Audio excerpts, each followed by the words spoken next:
Hello everyone, this is Big Alski, And this is JTB. and this is Chapter 12 of Alhazard's Ninja Gaiden Sigma Hard Karma Run.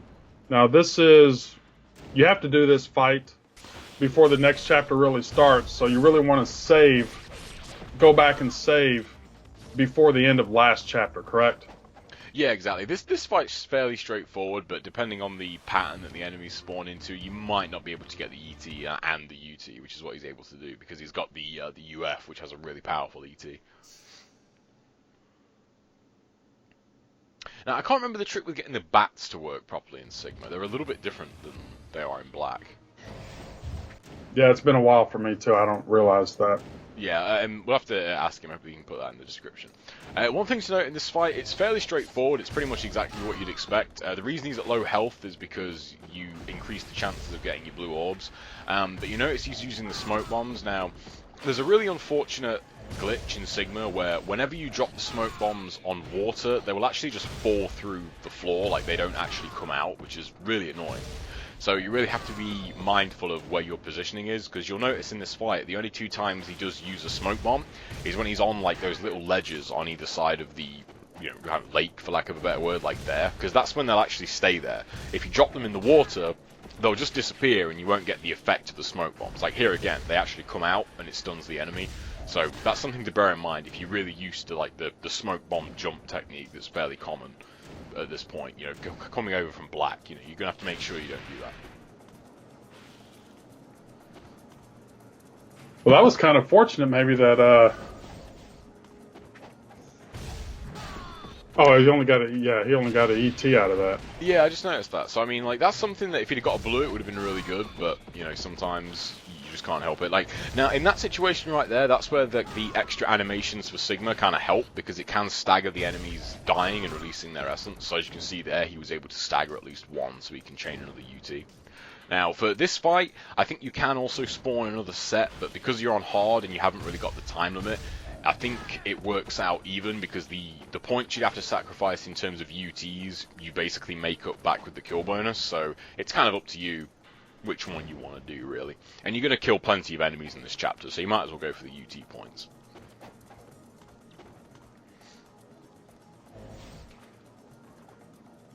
Could you do this in Black? I'm not entirely sure, to be honest. I know you could easily just chain essence to this fight, but I'm not entirely sure if you could like delay it like this to stop the time limit.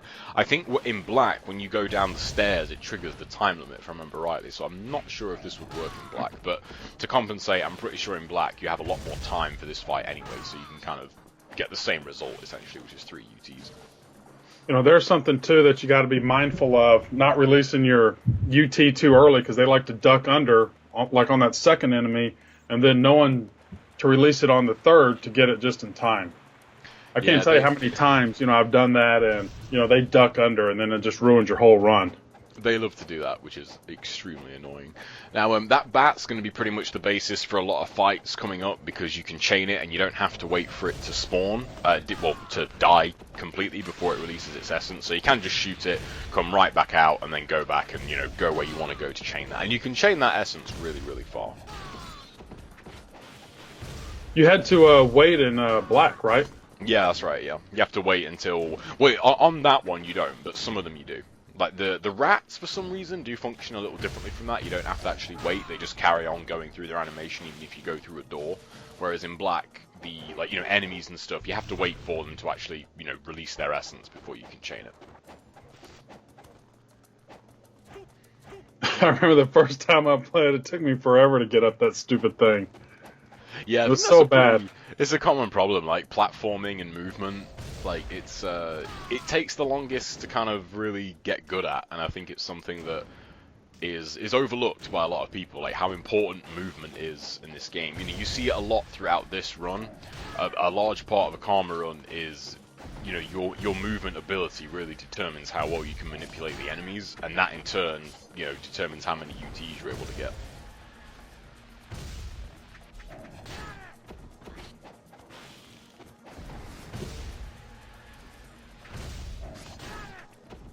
Has he gotten nicked yet? You know how sometimes when you try to roll jump out of the way, they seem to like just nick you out of the air? I don't think it has yet, but I'm looking at his health, and I imagine that's why he's kept the amount he has. Like, at that health, he'll survive an attack from the Pink Fiends. And the one really handy thing about Sigma is that they added in, you know, the automatic items. So even if he does get nicked, then, you know, he can put in an elixir if he wants to, you know, keep the health so he doesn't die. If it's going to mess up the run, then you might as well reset anyway. But if you have a good run going, then that's a nice way to kind of save a talisman if you think you're in danger of burning one that you don't want to waste it.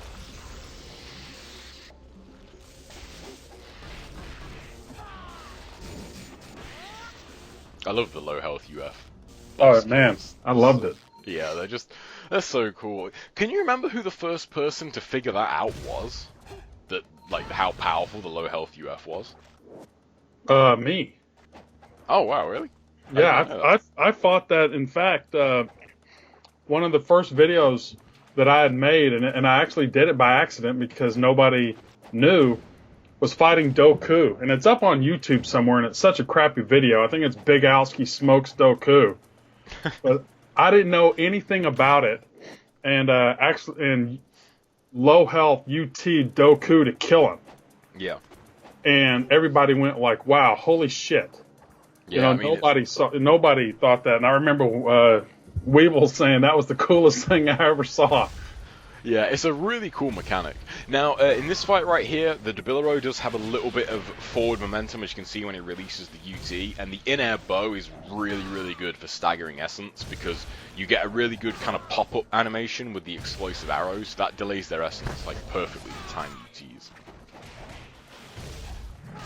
That's nice right here to realize that he could get the ET, then the UT still.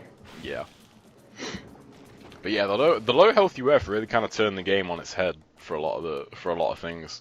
Like, just how strong it is it is kind of ridiculous when you get really good at it, but you know, getting good at it kind of takes a while, because you are, like, to get that damage, you are pretty much one hit away from death. So you know, you do have to be careful. Well, I do need to clarify that, because I was talking about a Ninja Gaiden Black. Now, I know Shinobier, now that I think about it, you know, had made some stuff in Ninja Gaiden, and he never really got into Ninja Gaiden Black. But I don't think he fought Doku with the low health, you know, but he did fight, like, Awakened Alma. You know, everybody thought Doku would just block the UT. So I guess when it comes down to who first originally did it for Ninja Gaiden, it was Shinobier. I mean, that guy was the Kiori, you know, of Ninja Gaiden. Yeah. Did you ever get a chance to see any of his videos? Yeah, I did when they were up. Yeah. I recommended a couple of people check out to try and find some Captain Tuttle videos from the Hurricane packs to, like, show, like, how broke Intercept is when you really master it. Right. Because I mean, his use of Intercept was just unbelievable. Like, and he just took it to a whole new level. I mean, he was like, you know, Kiori. Mm-hmm. Yeah, every game had, like, its early pioneer, like, for the most part. Like, you know, it was the, like, Hurricane packs, NGO4, NGB. Every game kind of had, like, the original, like, pioneer a lot of the strategies. Did now, people do this in Ninja Gaiden Black? You can do, but I don't think you really need to bother. I think this is basically just an alternate way of doing the fight, like, because you can just use the Warhammer if you like, but chaining the essence and, like, kind of bringing them out here, it does make it a little bit easier, but it's really entirely up to you, like, how you want to play the fight. In that situation right there, because of the way they spawn, as you can see, he is able to get an extra UT, so if you want to try, you know, the extra few points, then you can do it this way. And also, being outside, you don't have to worry about getting nicked. Yeah, it's annoying when they go through and get you, though.